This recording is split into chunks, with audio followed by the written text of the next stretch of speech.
What if one of Bulgaria's most powerful rulers wasn't defeated in battle, but murdered by the man he trusted? In 1196, Tsar Ivan Asen I stood at the height of his power, until one act of betrayal ended his reign and changed the fate of an empire forever. The killer was no stranger. Ivanko was his own cousin, a nobleman with free access inside the palace walls. No army broke down the gates. No enemy crossed the border.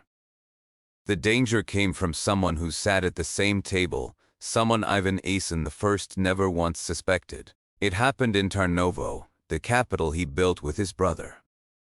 A quiet gathering, no guards expecting violence. One strike ended a reign that had freed Bulgaria from Byzantine rule. The Tsar who broke an empire's chains fell to a single blade. Historians point to a hidden motive. Some say Ivanko was involved with a woman close to the Tsar and murder became his way out. Others call it plain ambition, a cousin who wanted the crown for himself and saw his chance. Whatever the reason, one truth remains. Ivan Asen I never saw it coming. The man who trusted his own blood paid with his life. Bulgaria was about to learn how fragile power really is, even at its strongest hour. To understand why this murder mattered, you have to understand who Ivan Asen I really was. He wasn't born a Tsar. He was born into a nation crushed under Byzantine rule for over a century, with no throne, no army, no freedom. In 1185, he and his brother Peter led a revolt against the Byzantine Empire. Few believed it could work. This empire had ruled the Balkans for generations and was still one of the strongest powers in the medieval world. They won. Bulgaria broke free and the Second Bulgarian Empire was born. Ivan Asen I didn't just fight for a crown. He rebuilt a nation from nothing, turning years of foreign control into a kingdom people could finally call their own. By the 1190s, he was expanding Bulgarian territory and tightening the new empire's grip on power. This wasn't a weak ruler clinging to a fragile throne. This was a Tsar at the height of his authority, respected and feared across the region. He gave Bulgaria something it hadn't had in generations: control over its own future. Cities grew, borders expanded, and the empire he co-founded was becoming a real power in the Balkans, one Byzantium could no longer ignore. This is what makes his death so significant. He wasn't a forgotten ruler fading into irrelevance. He was a founder, a liberator, a man who had already secured his place in history, cut down not by his greatest enemy but by his own family. The empire didn't just lose a Tsar that day. It lost the man who proved Bulgaria could stand on its own again. That loss would test everything he had fought to build. After the murder, the question facing Bulgaria was brutal and simple. Who can actually be trusted when even blood relatives kill for power?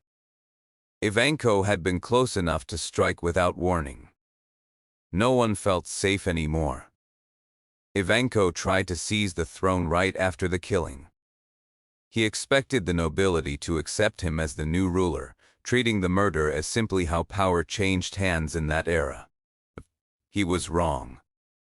The Bulgarian nobles rejected him outright. They owed no loyalty to a man who murdered his own cousin in cold blood, no matter how close he stood to the royal family. Trust, once broken this way, doesn't transfer with a crown. Without support, Ivanko's plan collapsed fast. The very system he tried to seize turned against him, refusing to legitimize a ruler who took power through betrayal instead of right. Facing total rejection, Ivanko had one option left. He fled Tarnovo and crossed into Byzantine territory, defecting to the very empire his cousin had just helped defeat. The killer of a liberator now served the old enemy. The Byzantines welcomed him and handed him a military command on the frontier. For an empire that had lost the Balkans, a Bulgarian noble on their side, one who had just killed a Tsar, was too useful to turn away. Meanwhile, Bulgaria needed a new ruler fast. The throne went to Peter, Ivan Asen I's brother and co-founder of the empire. But the question of trust didn't disappear. It followed Peter straight into his own reign. Peter would meet his own violent end a few years later, also killed under unclear and suspicious circumstances. In this era of Bulgarian history, being Tsar meant living with the constant threat of betrayal from those closest to you. Once Ivanko fled to Byzantine territory, a new question emerged. Could he be stopped before he caused more damage to Bulgaria? He now commanded Byzantine forces on the frontier, using his position against his former homeland. Bulgaria was in a vulnerable spot. A Tsar was dead. A traitor was armed and positioned by the enemy.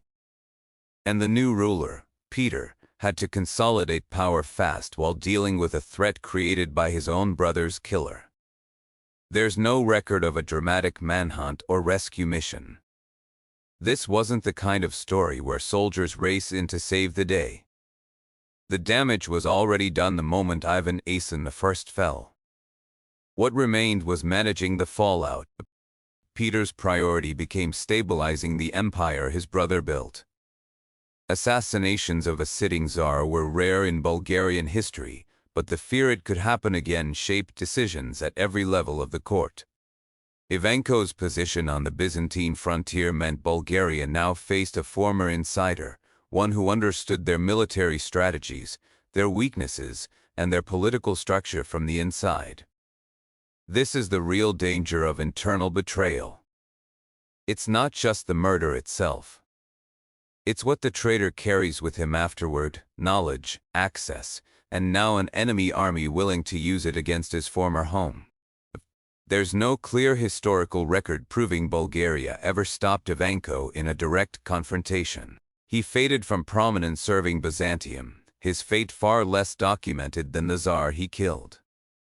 In many ways, the assassination couldn't be undone. It could only be survived. Bulgaria's response wasn't to hunt down one man but to make sure the empire itself didn't collapse because of what he did. That distinction matters. Sometimes history isn't about stopping the villain in one dramatic confrontation. It's about whether the system he attacked can hold together after the damage is already done. So how did the assassination actually happen? The details come mainly from Nikitas Koniates, a Byzantine historian writing close to these events, which makes his account one of the most reliable sources we have. According to this record, Ivan Asen I was killed at a gathering in Tarnovo, the Bulgarian capital he helped establish as the seat of the new empire. This wasn't a battlefield. It was somewhere he should have been safe. Ivanko stood close enough to strike directly, without needing to break through guards or defenses.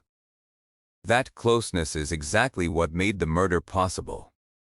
Trust had replaced the need for protection.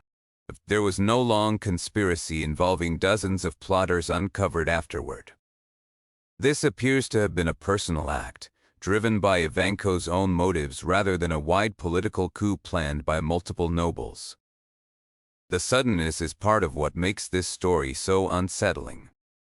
One moment, a Tsar who had liberated a nation stood secure in his own capital. The next, he was gone, killed by someone with every reason to appear loyal. Koniates' account gives us the framework, but some personal details, like Ivanko's exact motive, remain debated among historians. What isn't debated is that the killing was swift, close and deeply personal. After the murder, would Ivanko actually succeed in taking power? For a brief moment, it looked possible. He was already inside the palace structure, already carrying some authority as a nobleman close to the throne. But succeeding at murder and succeeding at ruling are two different things. Ivanko needed the nobility and the people to accept him as legitimate. Killing a beloved liberator was no way to earn that. The nobility's rejection wasn't quiet or hesitant. It was immediate and unified enough that Ivanko had no real path forward inside Bulgaria. His plan to rule collapsed almost as fast as it began. This is where his story splits from a typical successful usurper. He didn't secure the throne. He didn't build new alliances at home. He simply ran, trading a failed bid for Bulgaria's crown for a Byzantine command instead. In the end, Ivanko didn't succeed at what he set out to do. He killed a Tsar, but he never became one. His ambition ended not in a throne room but in exile, serving the empire his cousin had spent years fighting against. So why does a murder from 1196 still matter today? Because the pattern behind it hasn't gone away. Power built on trust remains vulnerable to the people closest to it, not to distant enemies. Ivan Asen I didn't fall because Bulgaria's defenses failed. He fell because he trusted someone he shouldn't have. That single point of failure, one relationship, one moment of closeness, was enough to end everything he built. This same pattern shows up across history and even in modern institutions.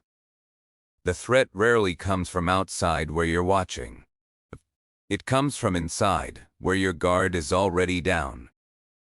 Ivan Asen I helped free a nation, only to be struck down by his own cousin in the capital he built.